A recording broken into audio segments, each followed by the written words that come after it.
What happens when a millionaire CEO scrubs a toilet just to find out what's really going wrong inside one of his own hotels? Franklin Moore stood outside the back entrance of his 17th property, a mid-range hotel on the edge of Indianapolis, wearing a faded blue polo and khakis that didn't fit right. His salt and pepper hair had been dyed dull brown, and a pair of thick glasses rested on his nose. No one would guess he was the man who bought the entire hotel chain 6 years ago. He'd only visited this location once, right after he bought it. Since then, the place had slowly dropped in guest ratings and staff reviews. He'd heard excuses from the district manager: location issues, staffing shortages, the usual turnover, but something didn't sit right, so he decided to stop relying on filtered reports and go see it for himself. The front desk manager barely looked up when he walked in. "You the new temp from corporate?" she asked, flipping through a clipboard. "Yeah. Name's Greg," Franklin said, using the alias they'd set up. "Housekeeping's down 2 people, so you're with them. Go to the basement. Ask for Rosa." The place looked tired, carpet stained. The hallway smelled faintly of bleach and something else, something sour. As he descended the narrow stairs to the basement, the hum of washing machines grew louder. A woman in her late 30s stood over a laundry hamper, folding towels with practiced speed. Her hair was tied back, dark curls escaping around her ears. She looked up when he approached. "You the help?" she asked, eyeing him. "Yeah." "Greg," he said, offering a hand. She shook it quickly. "Holly, you'll follow me today. Don't touch anything unless I tell you to." Franklin nodded. She didn't say much as they climbed the stairs again, her cart loaded with fresh linens and cleaning supplies. She moved fast, pushing open room 209. "Vacant checkout," she said. "We've got 26 rooms today. Move." Franklin followed her lead, stripping beds, wiping counters, scrubbing the tub. He fumbled with the vacuum cord and she barked, "No, plug it here. Watch the wall." He felt sweat prick at his shirt collar. His knees ached after squatting to scrub the toilet base. By the 3rd room, he was winded. "You ever cleaned rooms before?" she asked, finally glancing at him. "Not like this," he admitted. She let out a short laugh. "Figured. You're slow, but at least you're trying." They pushed into another room, this one a disaster: food wrappers, towels on the floor, someone had spilled juice all over the nightstand. "Ugh. Hate when families don't tip and leave this mess," she muttered, snapping on gloves. Franklin wiped down the bathroom mirror in silence. Then he heard her sigh. A long, tired one. "Sorry," she said. "I'm not mad at you. Just the day. My babysitter bailed. I had to drop my kid at my sister's. She's already got 4. You got kids?" Franklin asked casually. 2, 8 and 5. My boy's name's Miles. He wants to be a firefighter. My girl, she's in kindergarten. Always drawing, even on the walls." She smiled faintly, then it faded. "I picked up an extra shift this week. Rent's due. Groceries are tight. Last night I gave them both the rest of the cereal and just had toast for dinner." Franklin stopped wiping. His hand froze on the glass. "You skipped dinner?" "I'm not the only one," she said, not looking at him. "We're short-staffed and they cut overtime last month. Said it was policy. But rent's not policy. Neither is milk." She didn't say it with pity. There was no begging in her voice. Just quiet exhaustion. He watched her scrub the sink, her knuckles red from bleach. "Have you talked to the manager about hours?" he asked. She snorted. "Shelley? Yeah, I tried. She said maybe if I smiled more, she'd consider me for front desk backup. Like smiling pays the bills." He didn't say anything. They worked the rest of the shift without much talking. Back in the basement, she handed him a fresh stack of towels to fold. "You did okay, Greg," she said. "You ain't lazy, at least." As she turned to leave, she paused. "Hey, if you make it through the week, I'll show you how to shortcut the 2nd floor. Less walking." He nodded. "Thanks, Holly." When she left, Franklin sat down on an overturned crate and looked around the basement. The air was warm and smelled like detergent.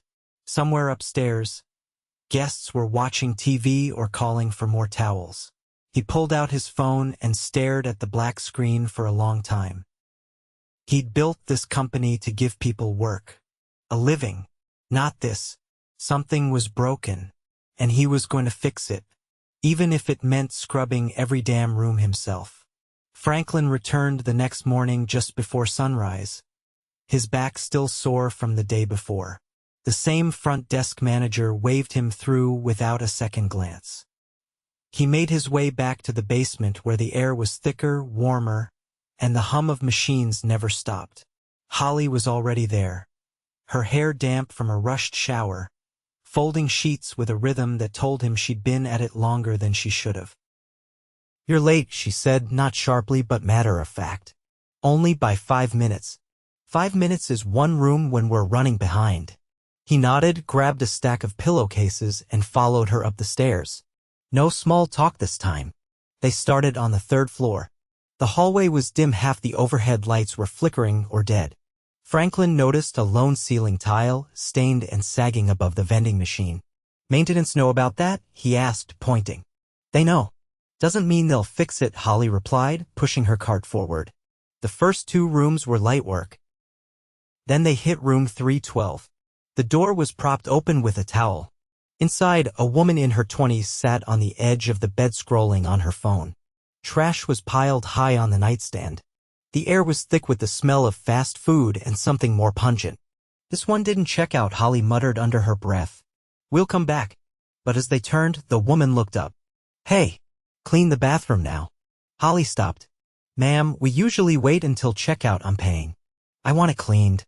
Or do I need to call someone?" Franklin watched Holly's jaw tighten. She turned back toward the room. He stepped in front of her. "We can come back after you check out, ma'am. That's our policy." The woman stood. "What's your name?" "Greg." She squinted at him. "You look too old to be pushing a cart. Maybe I'll call your manager and tell her you're slowing down the team." Holly grabbed Franklin's sleeve. "Let's go." They walked away without looking back. At the end of the hall, Holly leaned against the window, arms crossed. She does that every week. Trashes the room, screams at whoever's on shift. Management doesn't say anything. Says she's a loyal guest. Same with the guy in 308 who leaves beer bottles on the hallway carpet. Franklin kept his voice steady. "You ever report it?" Holly gave a dry laugh. "To who? Shelley? She's the one who upgrades them for free." They finished the floor in silence. By 11, they were halfway through the second. Holly disappeared for a few minutes, and Franklin took the chance to catch his breath in the stairwell. That's when he heard voices upstairs. 2 men, one older, one much younger, were standing outside a guest room. "I'm not doing her rooms anymore," the younger one said, arms crossed. "You don't get to pick and choose," the older man snapped. "We're already short. I'm not scrubbing anything she touched. Not after what she said to me last time." Franklin stepped closer, out of sight. "She called me dirty and said she didn't want someone like me in her room. Then file a report." "I did. Nothing happened." The older man sighed. "Just do the rooms. Don't make this harder than it has to be." Franklin stepped around the corner. "Which employee was it?" he asked. The younger one blinked. "Who are you?" "Greg. Housekeeping temp." The young man looked at him for a beat. "It was Rosa. Room 217 last week. White lady with a poodle. Told me I wasn't welcome in the room. Said I probably wasn't legal. I told Shelley. She said to ignore it." Franklin's jaw clenched. "What's your name?" "Jamal." He nodded. "You're not doing that room again. That's not negotiable." The older man looked nervous. "Look, we just need help right now. No one gets treated like that. I don't care how short you are." Jamal looked at him uncertainly, then gave a small nod and walked off. Franklin returned to the 2nd floor where Holly had resumed pulling linens. She glanced at him. "You look like you saw a ghost. Just a guest who shouldn't be staying here anymore." She raised an eyebrow but didn't ask. By mid-afternoon, the pace had slowed. Franklin's hands were raw from the harsh soaps and his knees ached with every lift of the vacuum. They stopped for a 5-minute break in the linen closet, sitting on overturned detergent buckets. "You ever think about leaving?" he asked. "Every week," Holly said. "But jobs with health insurance aren't easy to find. Not when you've got no degree, 2 kids, and a car that barely runs." He nodded. "What would you do if you could?" She didn't even have to think. Open a little bakery. Nothing fancy. Just good bread, muffins, something warm. I used to work a kitchen when I was younger. Still bake for my kids when I can. Miles loves banana bread. Franklin leaned back against the wall. What's stopping you? She looked down. Money. Time. Life. They didn't say anything after that. Just sat in the hum of clean sheets and bleach.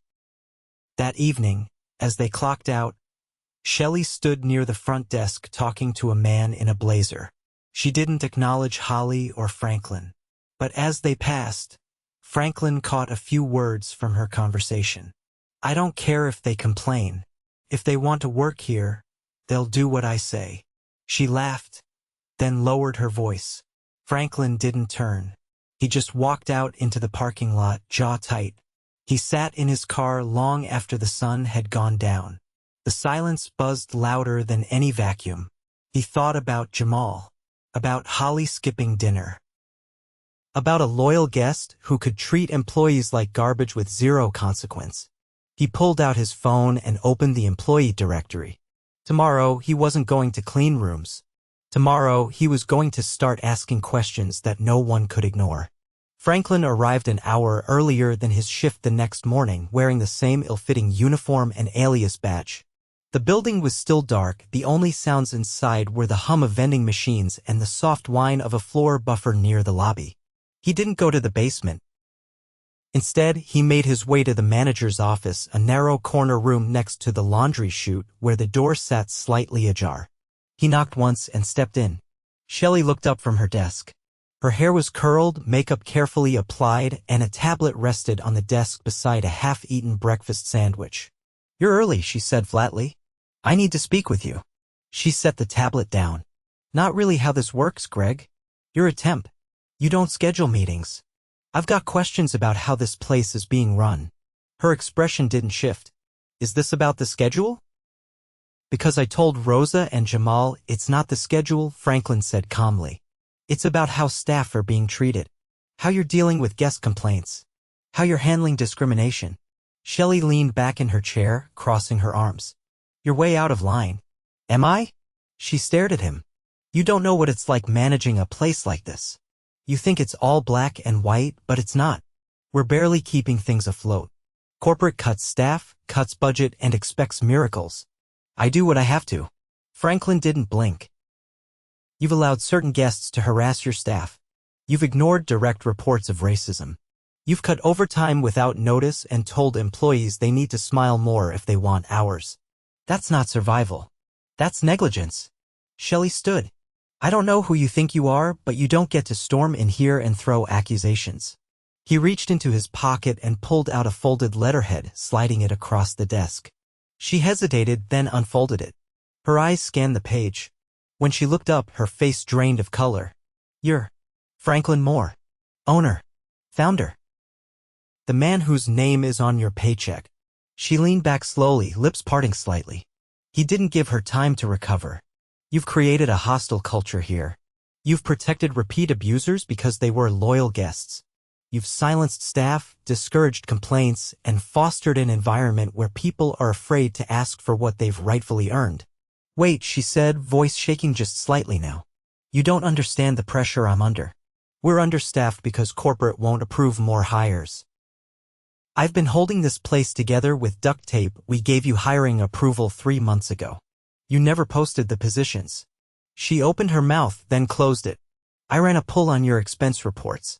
You've been charging weekly client appreciation meals to the company card. Meanwhile, your staff are skipping dinner. I didn't know about that, she said quickly. You personally signed off on the overtime policy update. She didn't respond. You're relieved of duty, Franklin said. Effective immediately. You'll be escorted off the premises. HR will contact you regarding your exit paperwork. Her voice cracked. Please. I've been here since the beginning. I built this location. You built it on fear and shortcuts, he said. And that stops today. He left her office without another word. By the time staff began arriving, word had already spread. The district HR rep arrived half an hour later and took Shelley into a closed-door meeting. Franklin stood quietly in the hallway, arms crossed, watching team members glance at him with uncertain expressions. Holly approached, brows tight. What's going on? Shelley's out, he said. Permanently. Her eyes widened. You serious? He nodded. Effective now. She looked around the hallway as if trying to confirm she hadn't imagined it. I didn't think anyone saw what was going on here. We all just tried to survive it. I saw enough. She didn't say anything for a moment. Then she looked him over again. You're not just a temp, are you? Franklin gave a faint nod. Franklin Moore. She blinked. You're the Franklin? I am. Holly stepped back slightly. So this was all. You spying? No, he said. This was me finally listening. She looked down at her hands. I don't know what to say. You already said it when you told me about your kids. When you worked through breaks. When you covered rooms solo without complaint. I got everything I needed to know. She raised her head. So what happens now? Franklin looked around at the worn carpet, the peeling paint on the stairwell door, the busted light fixtures. Now we rebuild. He spent the rest of the day walking through the property with the regional facilities manager. They documented every maintenance issue from broken ice machines to the leaky ceiling tile outside room 321. Franklin ordered immediate repairs and approved 2 new hires for maintenance and front desk support. He called Jamal into the office around 4. The young man looked nervous, glancing around the room like he wasn't sure if he was being punished. You're not in trouble, Franklin said. Quite the opposite. Jamal sat slowly. I want to apologize for what you experienced. No one should ever feel unsafe or disrespected on the job. I reviewed the incident you reported. It should have been escalated immediately. It wasn't. That's on us. Jamal nodded, still guarded. I want to offer you a promotion, Franklin said. Shift lead in housekeeping. Includes a raise and benefits review. You'll help train new staff as we rebuild the team. Jamal blinked. Wait. You serious? I don't offer things I don't mean. The young man sat back, stunned. I thought about quitting last week. I'd rather you stayed.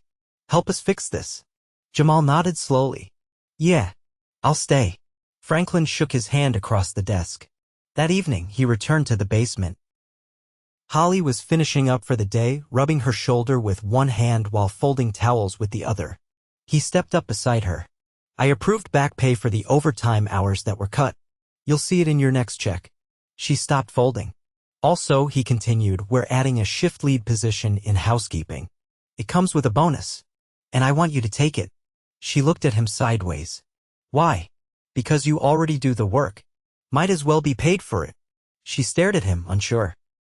And if I say no? Then we'll keep you where you are, and I'll still make sure you're paid fairly. But I think you've earned more.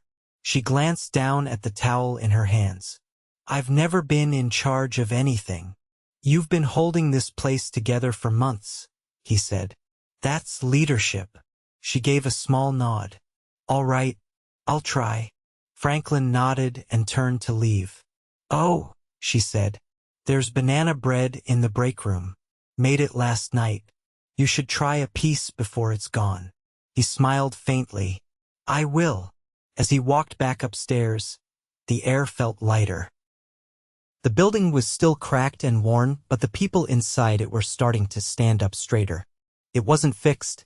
Not yet. But for the first time in a long time, it was starting to feel like a place worth building again. A week had passed since Franklin took off the disguise and dismantled the toxic order holding the hotel together by fear and neglect. Rebuilding it wasn't a matter of throwing money at the problem, it was about earning back people's trust, one decision at a time. He didn't return to headquarters. Instead, he stayed in a quiet room on the 3rd floor. No suite, no special treatment, just a standard double with a flickering lamp he hadn't asked anyone to fix. He wanted to live in it the same way his staff did. He kept his presence low but no longer hidden. Everyone knew who he was now, but he made it clear, titles didn't matter. Actions did. On Monday morning, he stepped into the staff break room just after 7. The air smelled faintly of reheated coffee and floor wax. The room had a small round table, a cracked microwave, and a bulletin board that hadn't been updated since last year's flu season. Holly was already there, tying her apron. Her shift lead badge was clipped to her collar. She didn't comment on his presence, just nodded once. How's the new system working for you? Franklin asked as he poured himself a cup of coffee. She shrugged. Better. Still short on hands, but the pacing's manageable. Jamal's splitting the floors with me. He's faster than I thought. He sat in the chair across from her. I noticed you flagged a supply issue in the report yesterday. Yeah. We're low on gloves and running through bleach faster than usual.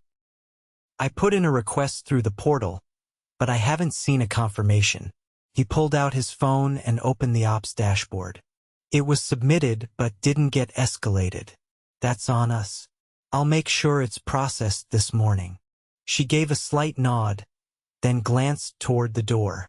You talked to the new front desk lead yet? Just briefly. Maggie, right? Yeah. She's organized, but she's nervous. I think Shelley had her doing all the work without ever giving her credit.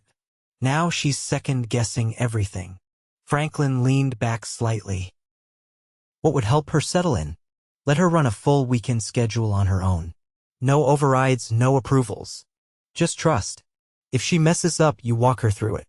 But she needs to feel like someone believes she can do it. He didn't hesitate. Done. Holly checked the clock on the wall and stood. I've got a double today. We've got a bus group checking out. Franklin stood with her. I'll be on the second floor if you need anything. She paused in the doorway. You ever gonna go back to your office? He gave a faint shrug. Eventually. But not yet. She nodded once and disappeared into the hallway. By mid-morning, Franklin was in the maintenance room with Victor, a technician who'd been working at the property for over 10 years. Victor had quiet hands and a dry wit that only surfaced when he was fixing something. Today, he was replacing a cracked toilet seat in room 211. Franklin handed him the replacement part and gestured toward the wall where a water stain had begun to darken the corner. Been like that long? Victor nodded. Pipe behind it sweating. No insulation. I mentioned it last fall, but it never got approved. You think it's a full tear out?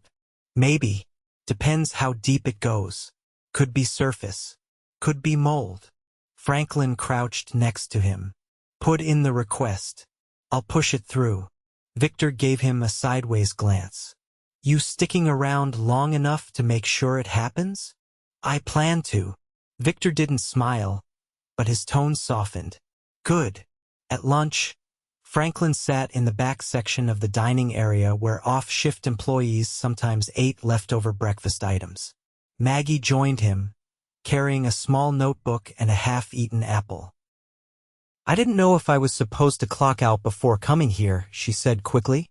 You're fine. Sit. She perched on the edge of the chair, notebook open. I've been reviewing the weekend occupancy logs, she began. And there's a pattern. We get slammed Saturday mornings, but no one's adjusting the desk coverage. I want to move one of the shifts to a split, but I wasn't sure if I had clearance to change the schedule. You do. Just post the adjusted version by Thursday so the team has a heads up. She hesitated. What if it doesn't work? Then we adjust again. She looked down at her notebook. I've never been in charge of anything. I don't want to mess it up. He folded his hands. You've already been running the place. This is just giving you the authority to match the responsibility. She let out a breath and nodded. Okay. That afternoon, Franklin visited the laundry room where Rosa was sorting sheets into industrial baskets. She worked with headphones in, humming along to something he couldn't hear. She didn't notice him until he was right beside her. She pulled the earbuds out. You lost. Just checking in. She gave a tired smile. We're down to 3 working dryers. One of them rattles like it's full of rocks. He made a note on his phone. We'll get the repair team in before Friday. She bent to lift a basket, then paused. You know, when you first showed up, I thought you were just another temp. Figured you'd last 2 days and vanish. I almost did. She looked him over. Glad you didn't. Later that evening, Franklin walked the halls alone. The building was quiet. Most of the checkouts were done. He passed room 312, the one with the guest who had berated Holly on his second day. The door was open and a different guest was inside, chatting with one of the newer housekeepers. He kept walking. Downstairs, he found Jamal in the storage room, organizing the cleaning caddies. The kid had a system now color-coded labels, separate bins for chemical types, a sign-out log he'd created himself. Looks good, Franklin said. Jamal didn't look up. About time we did it proper. Everyone used to fight over supplies. Franklin leaned against the doorframe. You doing all right? Better. Still a lot to do. But people are showing up. That's new. I saw one of your training reports. You write clear notes. Jamal nodded. Figured if I'm teaching, I better do it right. You ever think about running your own team? The younger man looked up, eyes narrowing. Like permanently? I think you've got the talent. Jamal shook his head slowly. I used to think no one noticed when I worked hard. That it didn't matter.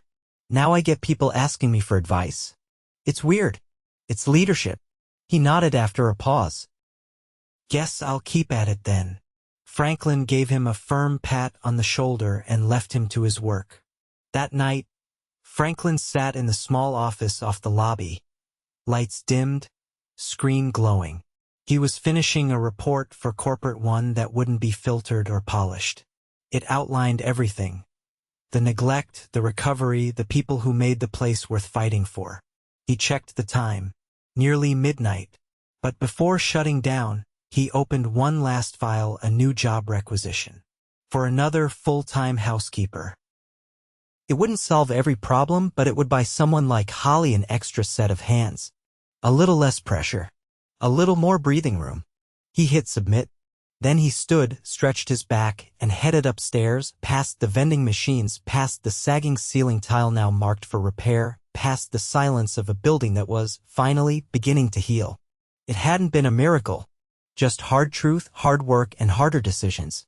And he wasn't done. But tonight, for the first time in a long while, Franklin Moore didn't feel like a man trying to rescue a company.